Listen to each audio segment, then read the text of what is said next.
Praise the Lord. For this morning, we will begin this session. आप सबों का स्वागत है आज के हिंदी प्रशिक्षण में, जो हम गलतियों की पत्री उसके चौथे और पांचवें अध्याय से हम करेंगे. I have the privilege to welcome our dear Pastor Ronald Fuller and Pastor Amanda Fuller. Sir, Pastor Ronald, Director for Sojourners Academy USA. Behind her, she's sitting. She's also the director for Sojourners Academy USA. Both of them come usually on Saturdays. We are so happy you take out your time, even when it is quite difficult in the night for you. But we are so happy that you could do it. Hindi has become a very usual class, and everybody knows how we interact. But this gives us a privilege to know more people who are joining in. Hindi class काफी सालों से हम करते आए हैं. बहुत सारे लोग पुराने भी जुड़ते हैं, नए लोग भी जुड़े हैं. आप सबों का हम स्वागत करते हैं. हम सब लोग हिंदी की क्लास को बहुत ही आनंद से, यानी जिसको कहते हैं कि हम एक दूसरे से कैसे वार्तालाप कर रहे हैं, वो टीचिंग्स के दौरान हम जान सकते हैं. स्लाइड्स हम लोग प्रेजेंट करते हैं, इंग्लिश में है, लेकिन वो आपको हिंदी में भी मिल जाएगा. सो ज्यादा हम समय नहीं लेंगे. हमारे टीचर्स हमारे बीच में है, उनके पास में पढ़ाने के लिए बहुत कुछ है आज.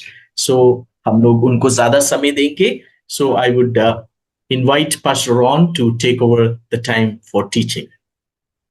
Good morning, India friends. Bharat में रहने वाले मेरे मित्रों को शुभ प्रभात. This has been a very long day for us. हमारा बहुत ही बड़ा दिन रहा है. We got up in this morning much earlier than normal. हम लोग बहुत सुबह तड़के हम लोग उठे हैं. आमतौर पर ऐसा नहीं होता है. And journeyed to another town and then came back. और हम लोग सुबह तड़के उठकर एक दूसरे शहर में जाकर यात्रा कर वापस हम लोग इस क्लास के लिए वापस आने पाए हैं. And please understand that we have the utmost respect and joy that Pastor Peter is with us.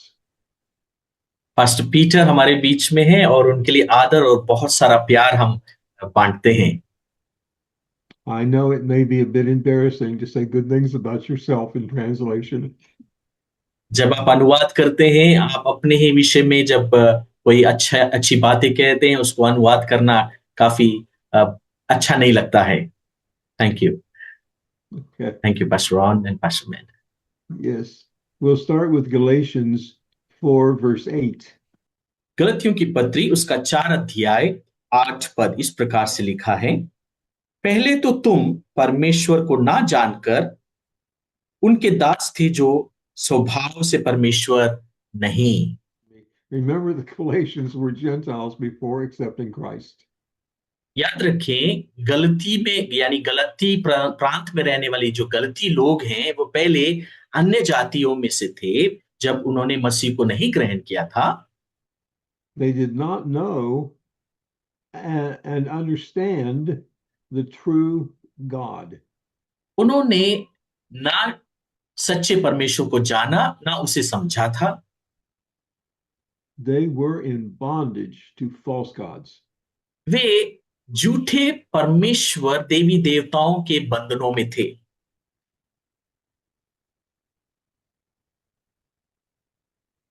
Verse 9. 9वां पद कहता है, पर अब जो तुमने परमेश्वर को पहचान लिया, वरन परमेश्वर ने तुमको पहचाना, तो उन निर्बल और नकम्मी आदि शिक्षा की बातों की ओर क्यों फिरते हो, जिनके तुम दोबारा दास होना चाहते हो. Paul is showing his concern for them by expressing the question of how, after knowing and being known by God, could they return to such foolish things. पौलुस जो है उन लोगों के विषय में चिंता करके इस बात को उनके सामने रखता है, ये कहते हुए कि जब तुमने सच्चे परमेश्वर को जान लिया है, तो क्यों कर वापस उन मूर्ख देवी देवताओं के पीछे जाना चाहते हो जो है ही नहीं? Slavery to what is either non-existent or demons. उन लोगों के बंधुए होने के लिए जो है ही नहीं या वो शैतान ही है। 10वां पद, तुम दिनों और महीनों और नियत समयों और वर्षों को मानते हो। They were going back to old heathen ways and observances. वो पुराने जो मान्यताएं हैं या बुरी बातें हैं जो लोगों की मनगढ़ंत बातें हैं, उनकी ओर अपने मन को लगाने के लिए वापस जाना चाहते हैं। One foot in God's kingdom and one foot in Satan's. एक पैर परमेश्वर के राज्य में और दूसरा पैर शैतान के राज्य में। This is what James referred to in his letter as double-minded. और ये बात याकूब ने अपनी पत्री में इस प्रकार से इन लोगों का जिक्र किया और कहा, वे दो चिते हैं।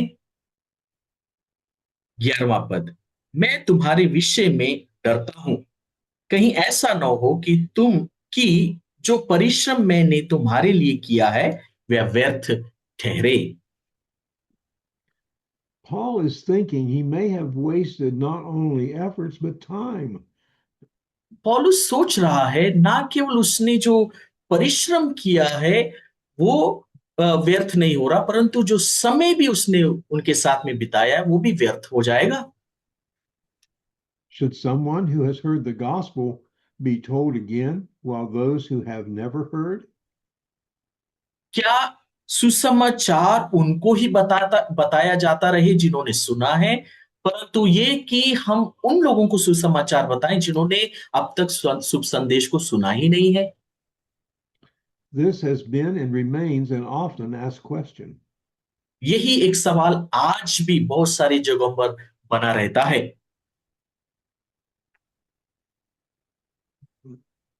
12वां पद, हे भाइयों, मैं तुमसे विनती करता हूं, तुम मेरे समान हो जाओ, क्योंकि मैं भी तुम्हारे समान हो गया हूं। तुमने मेरा कुछ बिगाड़ा नहीं। This is often a great concern to those of the ministry gifts and a plea which is often seen as an I'm better than you statement.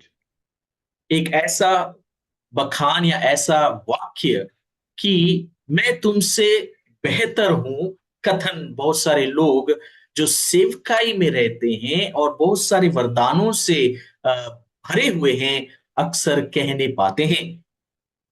Nothing could be further from the truth. सत्य से बढ़कर और कुछ हो नहीं सकता। 13वां पद, पर तुम जानते हो कि पहले पहले पहल मैंने शरीर की निर्बलता के कारण तुम्हें सुसमाचार सुनाया। Paul stayed with them due to an ailment the first time he was there.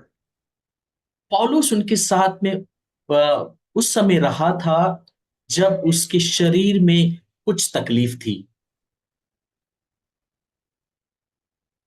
14वां पद, और तुमने मेरी शारीरिक दशा को जो तुम्हारी परीक्षा का कारण थी तुच्छ ना जाना, ना उससे घृणा की, परमेश्वर के दूत वरन स्वयं मसीह के समान मुझे ग्रहण किया।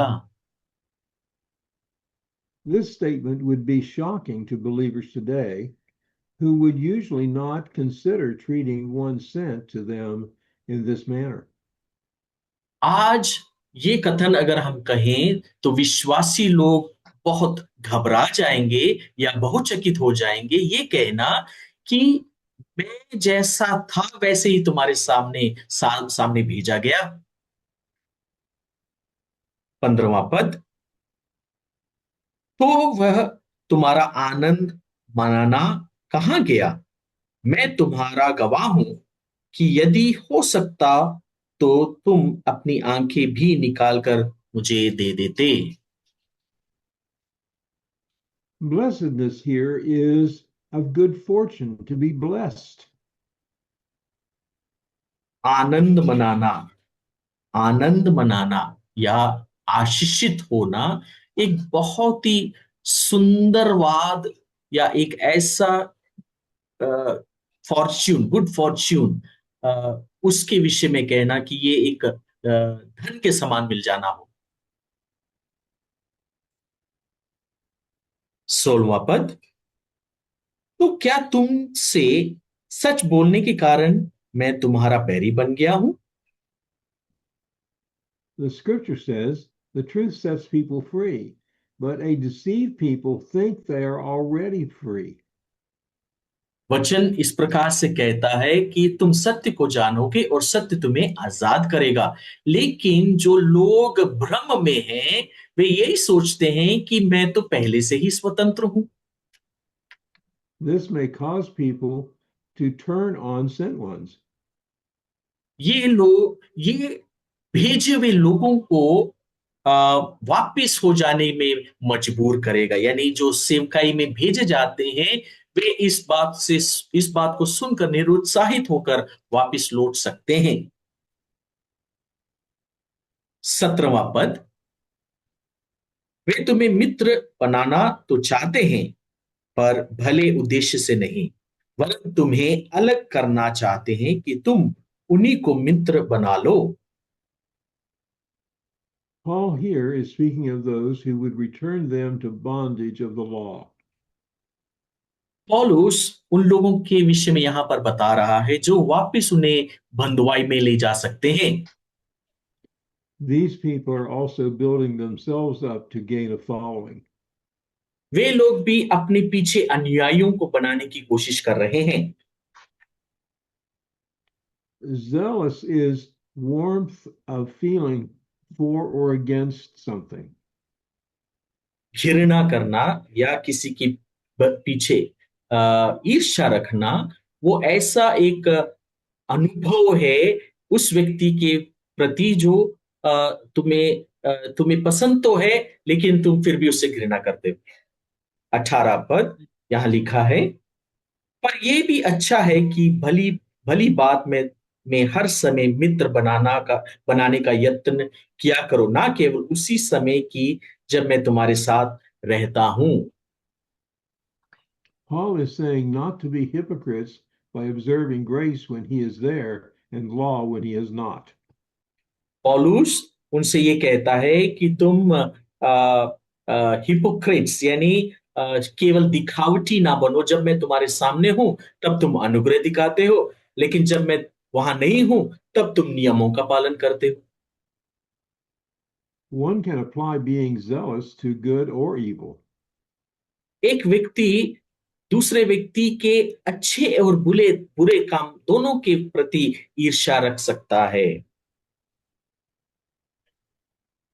19वां पद, हे मेरे बालकों, जब तक तुम में मसीह का रूप ना बन जाए तब तक मैं तुम्हारे लिए फिर जच्चा की सी पीड़ाएं सहता हूं। Here again, we see the need for the renewed mind in new believers. यहां पर हम फिर से ये देखते हैं कि एक नए विश्वासियों के मन के परिवर्तन होने की आवश्यकता है। The renewal comes with time in the Word and study of the Word with a sent one. ये नयापन या मन का नया हो जाना वचन के साथ में समय बिताने और उन भेजे हुए प्रभु के दासों के साथ में वचन की शिक्षा प्राप्त करने के द्वारा होता है।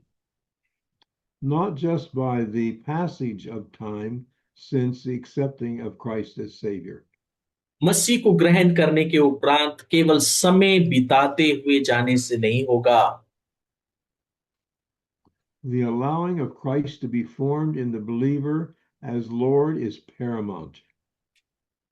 मसीह को उस विश्वासी के जीवन में ग्रहण करने के द्वारा वो विश्वासी एक बड़े पैरामाउंट के समान यानी एक त्रिकोण के समान प्रभु की ओर बढ़ते हुए जाने के समान होगा। 19वां पद, हे बालकों, जब तक तुम में मसीह का रूप ना बन जाए, तब तक मैं तुम्हारे लिए फिर जच्चा की सी पीड़ाएं सहता हूं। Paul refers to them as his little children. पौलुस उनको अपने बच्चों के समान संबोधित करता है और वे प्रभु में उसके बच्चे हैं। And travail here is the pain and part of childbirth. और पीड़ाएं, जच्चा की सी पीड़ाएं का अर्थ यह है कि जब बच्चा जन्म लेता है उसी प्रकार के दुख को उनके प्रति या उनके लिए उसने उसने सहा है।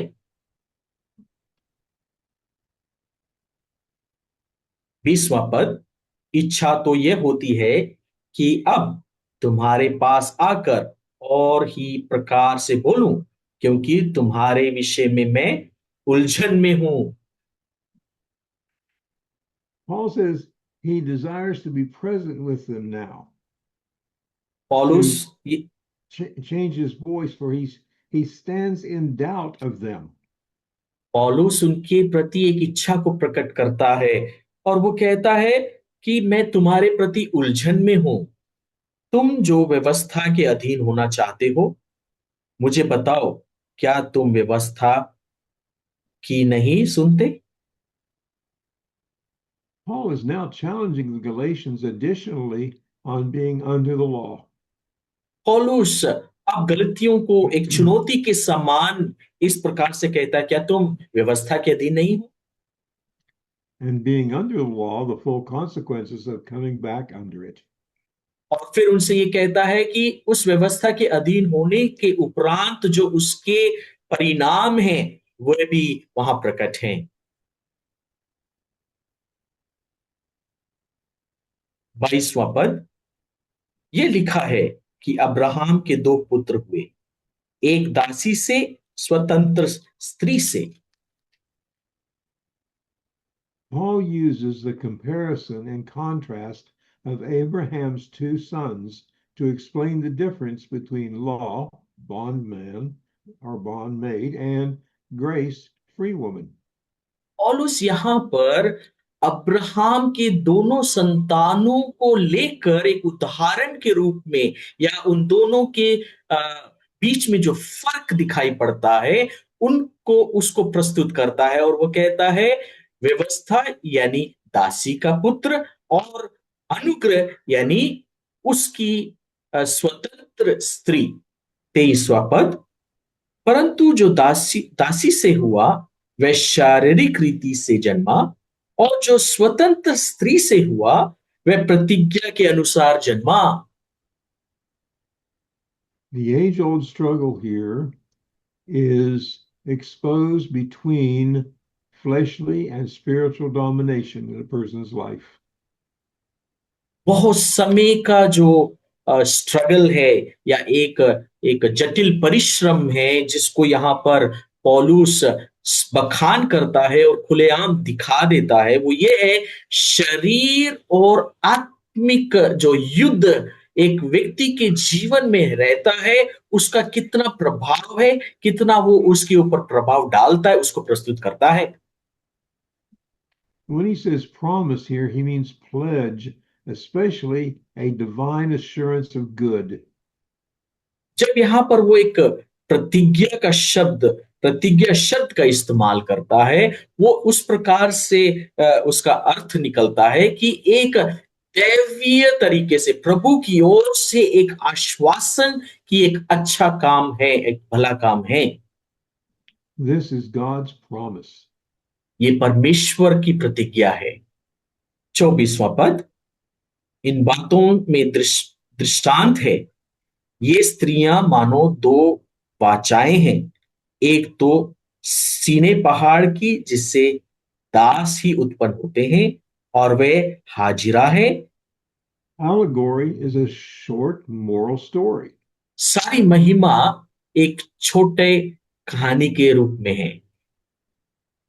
And there is a disposition here to bondage or to free.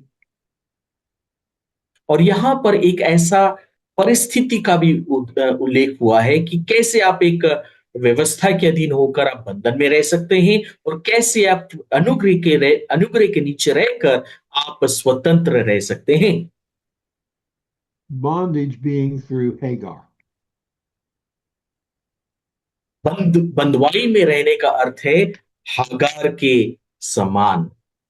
फिर से मैं पढ़ता So, हूं, गलतियों 24 पद, इन बातों में दृष्टांत है, ये स्त्रियां मानो दो वाचाएं हैं, एक तो सीने पहाड़ की, और जिससे दासी उत्पन्न होते हैं, और वे हाजिरा है।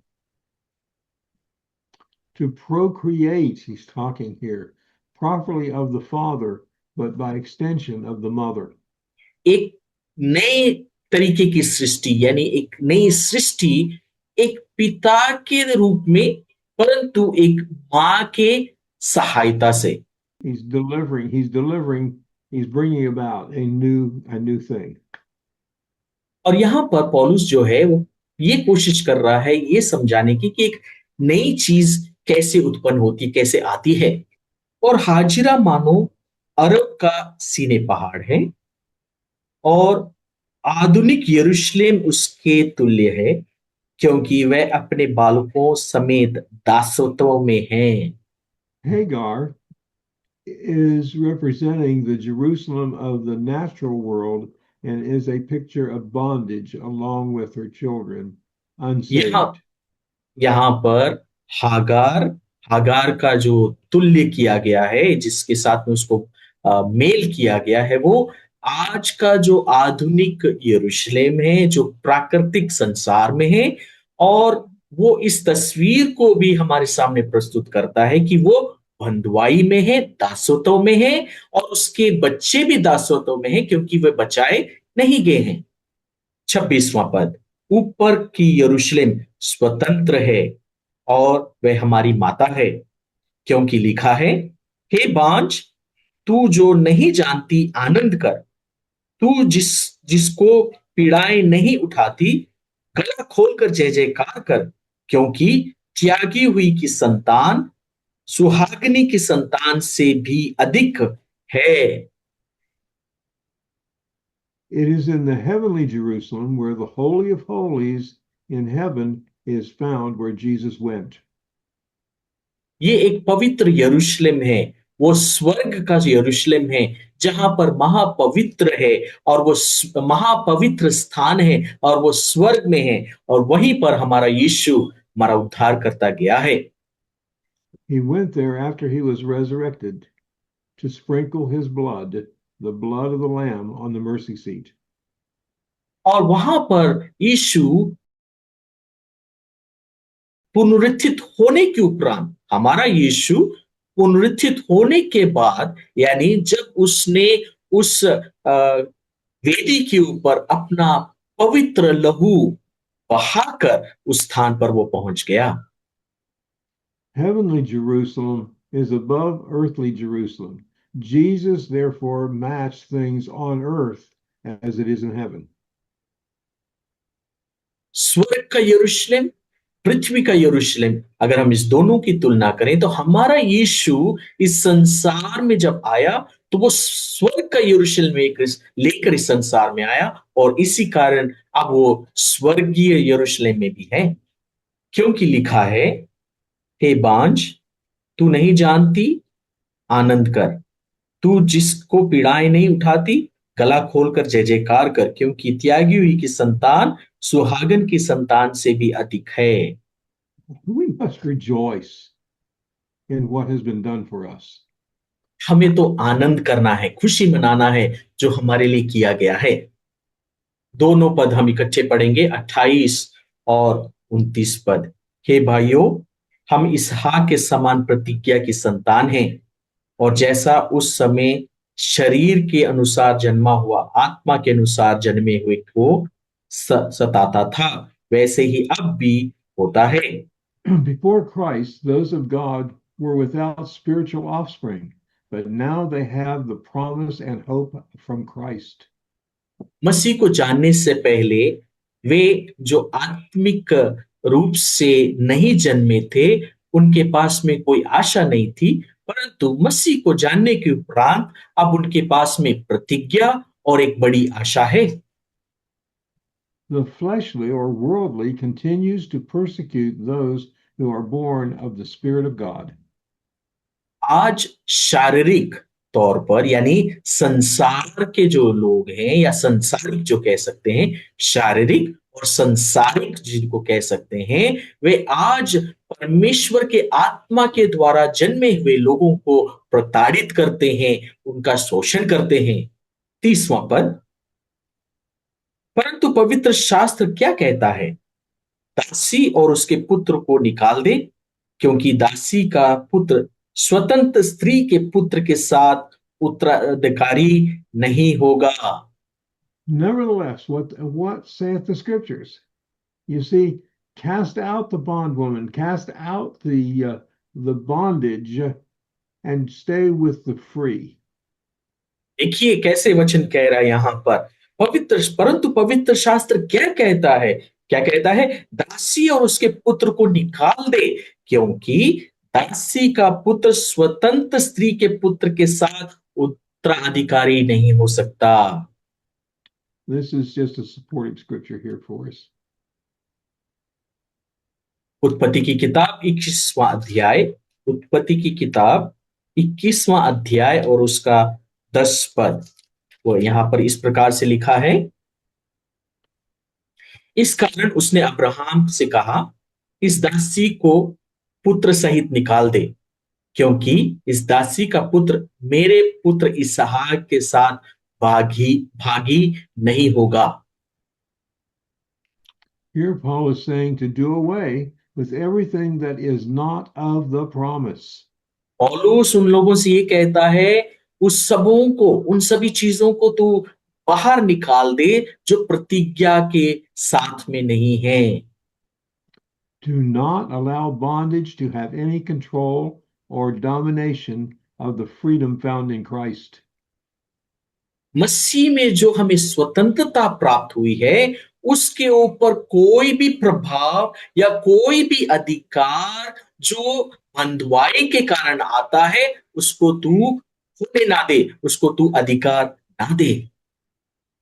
31 पद इस प्रकार से लिखा है, इसलिए हे भाइयों, हम दासी के नहीं परंतु स्वतंत्र स्त्री की संतान हैं। This chapter is primarily intended to express Zion's joy over redemption. ये जो अध्याय है खास तौर पर इस कारण यहां पर लिखा गया और इसमें जो चीज को प्रकट किया गया है वो ये है कि सियोन आनंद मनाए। किस कारण? जिस कारण परमेश्वर ने हमें आजादी दी है, यानी हमें छुड़ाया है। Because of the way Christ came into the world by way of the Virgin Mary, कुंवारी मरियम के द्वारा जैसे मसीह यीशु इस संसार में आए,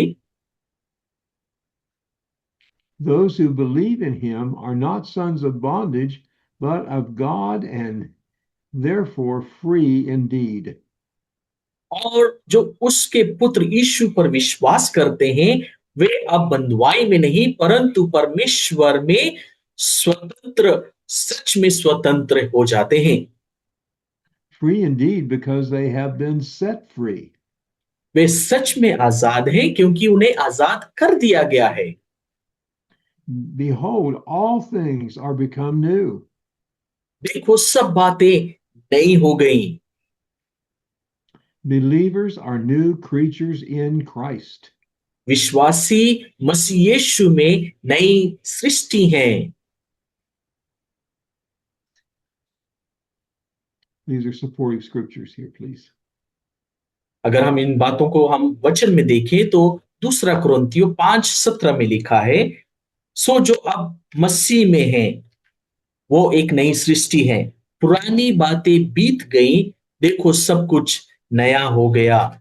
प्रकाशित वाक्य 21वां अध्याय और उसका 5 पद इस प्रकार से यहां पर लिखा है, जो सिंहासन पर बैठा था उसने कहा, देख मैं सब कुछ नया कर देता हूं।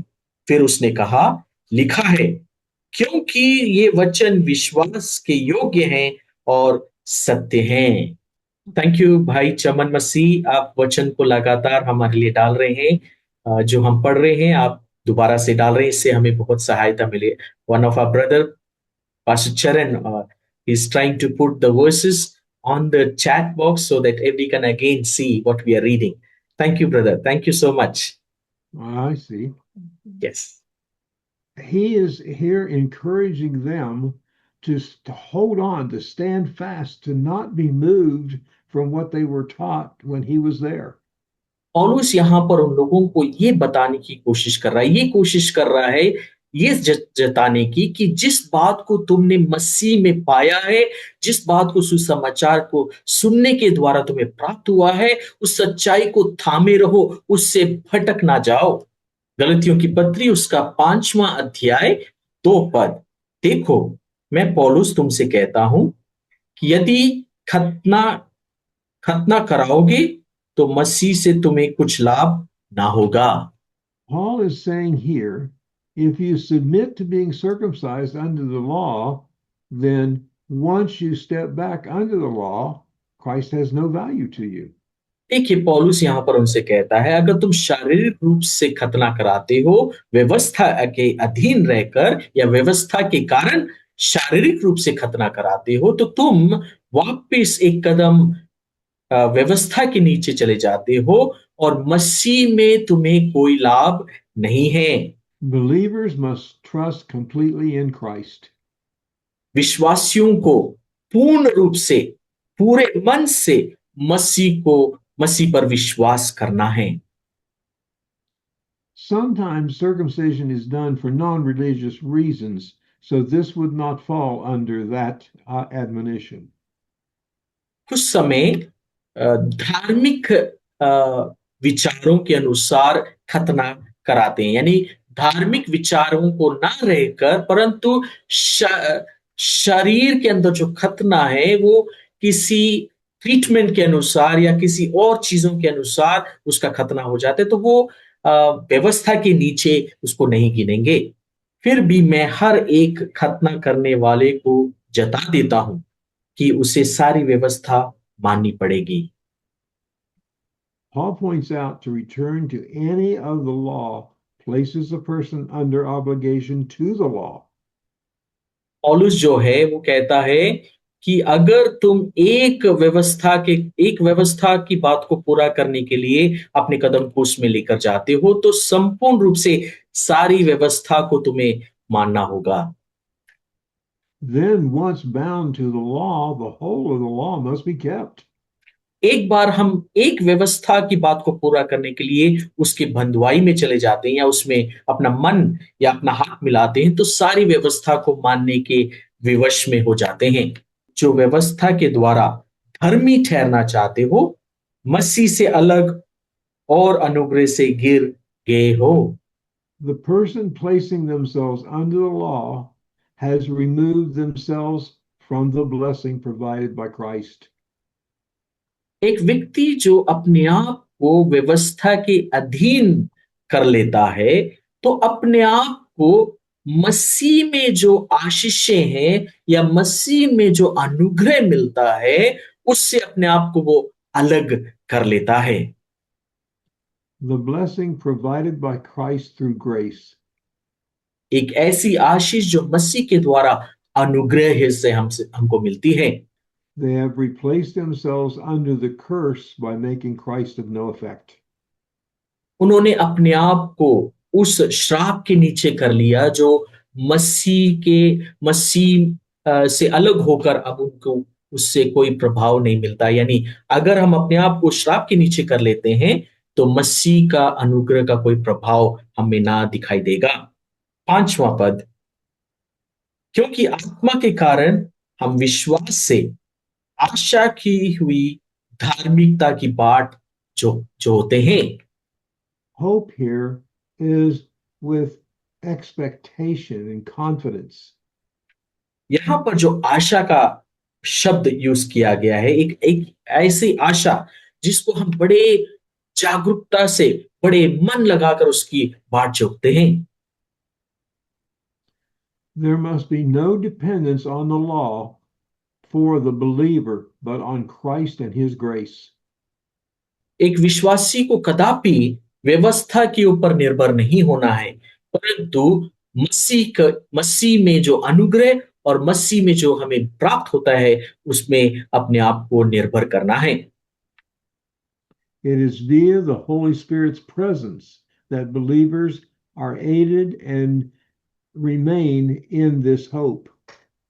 और विश्वासी इस आशा में बने रहने के लिए पवित्र आत्मा की उपस्थिति, पवित्र आत्मा की सहायता उस विश्वासी को प्राप्त होती है। Not only remain in this hope, but strengthened as the anointing of the Spirit flows through them. ना केवल उनको पवित्र आत्मा की सहायता मिलती है इसमें बने रहने के लिए, परंतु उन्हें सामर्थ्य और शक्ति भी प्राप्त होती है और अभिषेक भी प्राप्त होता है, और वो अभिषेक पवित्र आत्मा के द्वारा उनसे उनके उनके द्वारा बह निकलता है। And this is shown with signs and wonders following them. और इसका प्रतीक ये होता है कि उनके उनके जीवन में चिन्ह और चमत्कार और अद्भुत काम प्रकट होते हैं। Signs and wonders done through them by the Spirit, not done by them, but through them. और ये चिन्ह और चमत्कार और अद्भुत काम जो उनके जीवन में प्रकट होते हैं वो उनके द्वारा नहीं किए जाते, परंतु पवित्र आत्मा जो उनके अंदर बसा हुआ है उसके द्वारा वो प्रकट होते हैं। 5 का 6 पद, मसीह यीशु में ना खतना और ना खतना रहित कुछ काम का है, परंतु केवल विश्वास जो प्रेम के द्वारा प्रभाव डालता है। It is not the various ordinances of the law which sanctify the believer. अलग अलग प्रकार की जो व्यवस्था की जो नियम है उसके द्वारा एक विश्वासी शुद्ध नहीं किया जाता, But the believers are the righteousness of God in Christ Jesus. लेकिन विश्वासी परमेश्वर में रहकर उसके धार्मिकता के भागी होते हैं If they remain in Christ and not under the law. अगर वो मसीह में बने रहें और व्यवस्था के अधीन ना हो। ओके, 7 और 8, 7 और 8 पद मिलाकर हम पढ़ेंगे। तुम तो भली भांति दौड़ रहे थे, अब किसने तुम्हें रोक दिया कि सत्य को ना मानो? ऐसी सीख तुम्हारे बुलाने वाले की ओर से नहीं। आमीन। Paul is cautioning and questioning who it is that interfered. पौलुस यहां पर उनको सवाल पूछता है और उनको चिताता भी है कि किसने तुम्हारे बीच में भिगन को डाला, किसने तुम्हें रोका? Interfered, hindered, or confused them about the gospel. कि उनको रोका या सुसमाचार के विषय में उन्हें असमंजसता में डाल दिया या उनको बौखला दिया। This is the gospel they had previously received from Paul. पौलुस की ओर से उन्होंने पहले शुभ संदेश को प्राप्त किया था। Paul points out this change in faith did not come from the God that had drawn them to faith. पौलुस कहता है कि ये बदलाव मसीह में विश्वास करने के द्वारा आया है, ना कि और किसी विषय से। 9वां पद, थोड़ा सा खमीर आटे को खमीर कर डालता है। थोड़ा सा खमीर सारे गूंदे हुए आटे को खमीर कर डालता है। Paul is pointing out to them it is just a little variance from the truth of the gospel. पौलुस उनसे ये बात को उनके सम्मुख रखता है, कहता है कि सुसमाचार की सत्य के सम्मुख जो अलग अलग प्रकार की बातें सुनाई पड़ती हैं उसमें वो बिंदु प्रस्तुत करता है। This little variance can start a person down a false path and return them to bondage. एक छोटा सा अलगाव या अलग विचार उनको विश्वास के पथ से अलग कर उन्हें बंधुआई में ले जा सकता है। 5 का 10वां पद, मैं प्रभु पर तुम्हारे विषय में भरोसा रखता हूं कि तुम्हारा कोई दूसरा विचार ना होगा, परंतु जो तुम्हें घबरा देता है वह कोई क्यों ना वो दंड पाएगा। The Lord had given Paul confidence that they would not remain in this false teaching. पौलुस को परमेश्वर ने एक धैर्य दिया, एक आश्वासन दिया कि वे इस झूठी शिक्षाओं के नीचे बने ना रहेंगे, But that they would continue in the path of grace provided in Christ. परंतु मसीह में जो अनुग्रह का एक पथ उन्हें प्राप्त हुआ है, उसमें वो आगे बढ़ते जाएंगे। He points out that the person misleading them would suffer the consequences. वो इस बात को उनके सामने रख देता है और कहता है, जो तुम्हें भरमा रहा है वो जरूर दंड पाएगा। 5 का 11 पद। परंतु हे भाइयों, यदि मैं अब तक खतना का प्रचार करता हूं, तो क्यों अब तक सताया जाता हूं? फिर जो क्रूस की ठोकर जाती रही। Paul was being accused of still preaching circumcision by some, but nothing could have been further from the truth. कुछ लोग अभी भी ये कहते हैं कि पौलुस अभी भी उनके बीच में खतना करवाने का प्रचार कर रहा है, परंतु कहीं बढ़कर इसका सत्य का प्रचार होना है। Paul was right to ask how it was he was being persecuted. पौलुस ये बात पूछने में सही दिखाई पड़ता है कि क्यों कर मुझे सताया जाता है। If he was indeed telling men to be circumcised. अगर वो सच में लोगों को ये कह रहा था कि तुम शारीरिक रूप से खतना खतना करवा लो। If the Judaizers were correct in their teaching, then the message of the cross would never be a stumbling block. अगर जो जूडियाइजर्स है यानी जूडिया के हैं, अगर वो इस बात को सही तौर पर कह रहे हैं, तो उनका संदेश सही माना जाएगा या उनकी शिक्षा सही मानी जाएंगी, परंतु क्रूस की सत्य कथा हमारे लिए ठोकर का कारण बन जाएंगी और मसीह का हमारे जीवन में आना व्यर्थ होगा। A stumbling block because it would be made meaningless. और ऐसा एक ठोकर खाने का पात्र बनेगा जो हमारे लिए कोई अर्थ ना रखता हो। गलतियों 5:12। भला होता कि जो तुम्हें डामाडोल करते हैं वे अपना अंग ही काट डालें। Paul was sarcastic in his challenge to the false teaching of being under the law when Christ had fulfilled the law.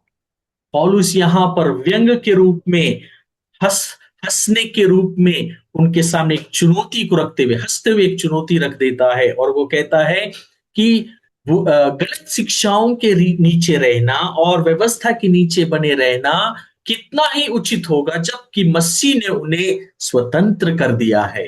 Christ had fulfilled the law and made it of no effect to those who are in him, Christ. मसीह ने संपूर्ण व्यवस्था को पूरा किया और अब व्यवस्था का कोई प्रभाव नहीं है, परंतु जो मसीह में है वे स्वतंत्र किए गए हैं। 5 का 13 पद।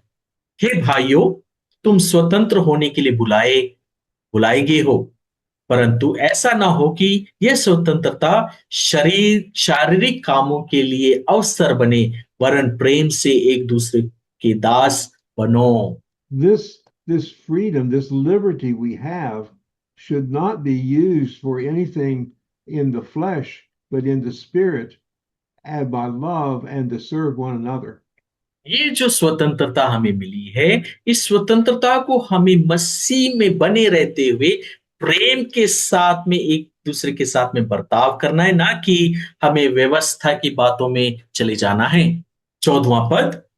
क्योंकि सारी व्यवस्था इस एक ही बात में पूरी हो जाती है, तू अपने पड़ोसी से अपने समान प्रेम रख। To be fulfilled is to make it a reality, to put it together as one thing that is understood, to testify, to execute. पूर्ण करना, व्यवस्था को पूर्ण करना, एक शब्द में कह देना कि to make perfect supply of the promise. संपूर्ण करना या पूर्ण करना, व्यवस्था को पूर्ण करना, एक शब्द में उसको इस प्रकार से कह सकते हैं कि उसमें सारी व्यवस्था हो जाती है, यानी संपूर्ण रूप से हमें मदद प्राप्त होती है। 15वां पद, पर यदि तुम एक दूसरे को दांत दांत से काटते और फाड़ खाते हो तो चौकस रहो कि एक दूसरे का सत्यानाश ना कर दो। He's telling them if they continue this fight, they will simply consume one another. पौलुस यहां पर यही बात कहता है, अगर तुम ऐसा ही करते रहोगे, एक दूसरे को काट खाओगे, तो एक दूसरे को नाश ही कर लोगे। 16वां पद, पर मैं कहता हूं आत्मा के अनुसार चलो तो तुम शरीर की लालसा किसी रीति से पूरी ना करोगे। To walk in the Spirit here is to tread all around in the Spirit, to be one and continually operate in the Spirit. यहां पर आत्मा में चलने का अर्थ यह है कि हम उसके अनुसार चलते हैं, उसके साथ में चलते हैं, एक मन होकर चलते हैं। To walk consistently. लगातार बने रहते हुए चलते हैं। 17वां पद, क्योंकि शरीर आत्मा के विरोध में और आत्मा शरीर के विरोध में लालसा करती है और ये एक दूसरे के विरोधी हैं, इसलिए कि जो तुम करना चाहते हो वह ना करने पाओगे। So here we see that the flesh wants to stay not being the new creature, but the new creature, which is our spirit, must prevail over the flesh and take control of the flesh. देखिए, शरीर की लालसा तो उस नए जन्मे हुए आत्मा के द्वारा जन्मे हुए व्यक्ति के अंदर कार्य करती है, यानी उसको विवश करना चाहती है कि वो आत्मा के द्वारा ना चले परंतु शरीर के अनुसार चले। 18वां पद, और यदि तुम आत्मा के चलाए चलते हो तो व्यवस्था के अधीन ना रहे। When the person is subject to Holy Spirit as a believer in Christ, they are no longer under the law of Moses. एक व्यक्ति जो आत्मा के अधीन रहकर मसीह में विश्वास करते हुए बना रहता है तो वो व्यवस्था के अधीन जो मूसा के द्वारा दिया गया है कदापि ना होगा। And what Christ desires, the Holy Spirit brings about. और जो मसीह चाहता है वो पवित्र आत्मा हमारे जीवन में होने देता है। Thank you, Pastor Peter. As always, very good. Very well done. धन्यवाद पास्टर पीटर जी, और हमेशा जैसे हम लोग अच्छा करने पाते हैं आज भी हम करने पाए हैं। We want to thank you for taking this class.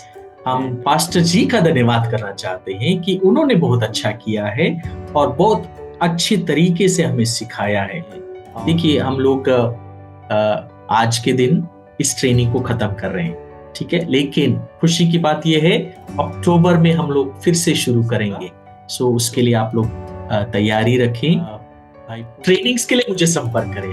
अगर आपकी कलीसिया में पढ़ाने के लिए हाजिर हो जाऊंगा तो मेरी यही इच्छा है कि मैं आप लोगों के पास में ट्रेनिंग के माध्यम से हम लोग ट्रेनिंग्स को देना चाहता कि आप युद्ध कला में तैयार हो। ओके, वी वाइंड अप, हम लोग इस समय खत्म करेंगे।